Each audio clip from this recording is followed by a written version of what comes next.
Unraveling the mystery, why factories are reluctant to undertake die-cast aluminum alloy oxidation treatment. Many factories are hesitant about orders for oxidation treatment of die-cast aluminum alloys. So, why are factories reluctant to undertake such orders due to cost, technical difficulties, or other factors?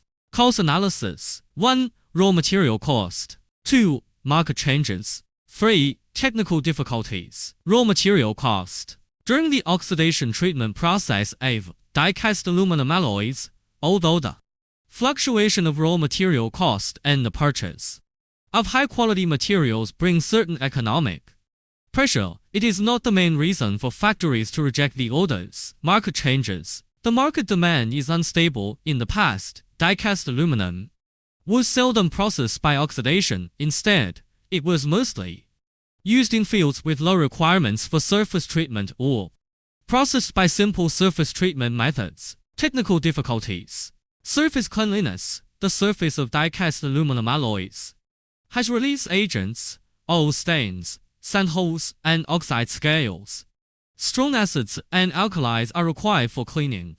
Otherwise, the quality of the oxide film will be affected. Oxidation treatment process. The composition of die-cast aluminum alloys is complex, and the silicon content is likely to cause peeling and uneven color on the oxidized surface. Solution approaches. Improve the surface cleanliness. Polishing. Increase the time and use better equipment to ensure the surface is flat and smooth. Cleaning. Use better cleaning agents and try various cleaning methods such as ultrasonic cleaning, spray cleaning, and immersion cleaning. Then clean with pure water and dry. Choose darker oxidation colors. Choose darker oxidation colors. This can cover up the problems of darkening and graying during oxidation. Increase the cost budget. Increase the cost budget. A high cost budget should be prepared for light and bright colors to deal with the defect rate. Defective products can be reprocessed or scrapped. Find alternative processes. Find alternative processes. If the oxidation defect rate is high and does not meet the budget, alternative processes such as electroplating and spraying can be selected. Conclusion. Factories' reluctance to undertake orders for oxidation treatment of die-cast aluminum alloys is caused by multiple factors such as cost, market, and technology. Among them, technical difficulties are the key obstacles.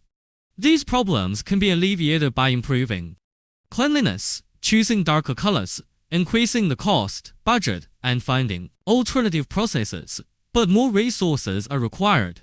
The die-casting industry needs to strengthen technological research and development, reduce costs, and enhance cooperation to promote the development of relevant technologies.